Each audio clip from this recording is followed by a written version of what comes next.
This is example 1.9 from your book, and the question says, the mass of a can of soup is 0.490 kilograms. What is its mass in milligrams? So in this case, remember that kilograms can convert easily to grams because for 1 kilogram there are 1,000 grams. That's what kilo means. It means 1,000. And then we can also take grams and convert it to milligrams, recognizing that milli means 1,000th. And so in this case, 1 gram equals 1,000 milligrams. I'm going to do this in 2 steps, but you technically could do it all in one long thing. And I'll show you both ways. So the first one is the most, I guess, straightforward way, probably less likely to make mistakes. So we start with our original number, we turn it into a fraction, and then we're going to multiply it by our conversion ratio. So we want kilograms to be on the bottom, and what we're doing is we're going to hop from kilograms to grams, and then from grams to milligrams. So we're going to do this in 2 steps to keep us focused. So we'll put grams on the top, even though milligrams is what we're really going for, but that would be, I think, a little confusing to do. So for 1 kilogram, there are 1,000 grams. And so now we just multiply. Again, you can take your 1,000 and recognize that 1,000 times a number means moving the decimal 3 places. And so it would be 490, but you can also type it in your calculator if you want to not worry about accidentally making a silly mistake. And you get 490. Now I'm going to go ahead and write 490, but we're going to pause and we're going to think about our significant figures because we have to think about that with every step of every problem.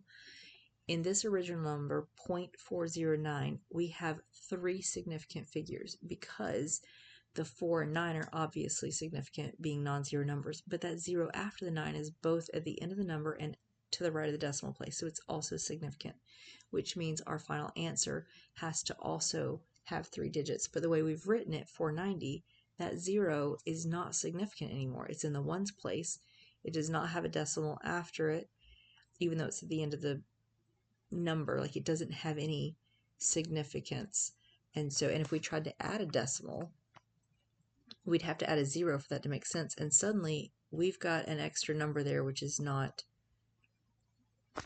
it's more than we need. We would have 4 significant digits. So that's not correct. So the way to fix this is, we're going to scoot grams over a little bit. We're going to put a decimal right here and turn this into scientific notation, because now that we have a decimal here between the 4 and the 9, that 0 that comes at the end of the number and that is after the decimal place or to the right of the decimal place, now that 0 is significant. But how did we get there? How did we go? And we maybe can write this to the side in case it helps us. How do we go from here to here? We moved the decimal 2 places. And to determine, to make sure it's positive 2 versus negative 2, if we multiplied 4.90 by some factor of 10, would we want it to get bigger, or would we want it to become a smaller number? We'd want it to get bigger because 490 is a bigger number. So we need to make sure that 10 is a 10, 100, 1,000. We need to make sure it's a positive factor of 10. So our 2 is positive in that sense. All right. We're not finished though, because remember, we needed to have this in milligrams. So we're going to keep moving forward with this. So we now start with our new answer, which is 4.90 times 10 to the 2 grams. And we want milligrams, but we have to cancel out grams. So gram goes on the bottom, milligrams goes on the top. And remember, we have our conversion ratio, or our conversion relationship, whatever you want to call it, up here at the top. So for every 1 gram, we have 1,000 milligrams. And the way it's written in your book, they did the conversion factors in some of these in a different way. They have 1 milligram is 0.001 grams. But a lot of times I find it's easiest just to keep all the numbers not decimal, not fraction, if I'm putting them into a fraction. And so I always choose my bigger thing to be the 1, and then the smaller thing to be the multiples. Like the grams are bigger than milligrams, so I have grams being the 1, and then I put 1,000 milligrams to go with that. And it will work out the same, but it is less likely to make mistakes doing it this way. All right, so again, I could probably just figure out in my head what this is, but if you have a scientific calculator, you can actually put it into your calculator. 4.90 times 10. In this case, because it's to the 2, you can just hit the squared button if your calculator has that. If not, you could hit the x to the y and put a 2 after it, and then times 1,000. And that gives us our answer of 490,000 or 490,000. We got to deal with significant digits, so let's go ahead and write that down, and then we'll fix it from there. And this is in milligrams. Now, how many significant digits did this number have?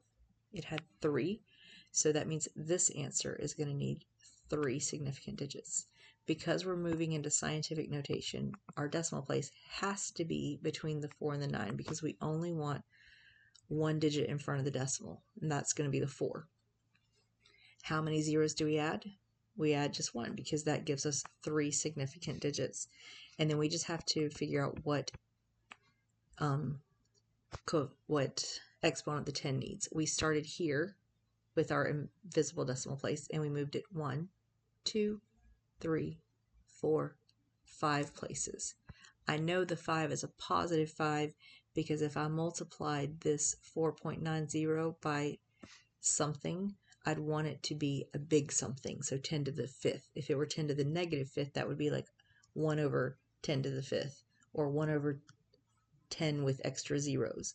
And so it would make my number smaller, but I don't want it smaller, I want it bigger. So that's why my 5 is positive. If you're confused about the exponents of the tens, we can talk more about it in person and I can help you see, or you can watch a video on YouTube to help understand it. All right, try the comprehension check, see how it goes, and we'll check on this next time I see you in class.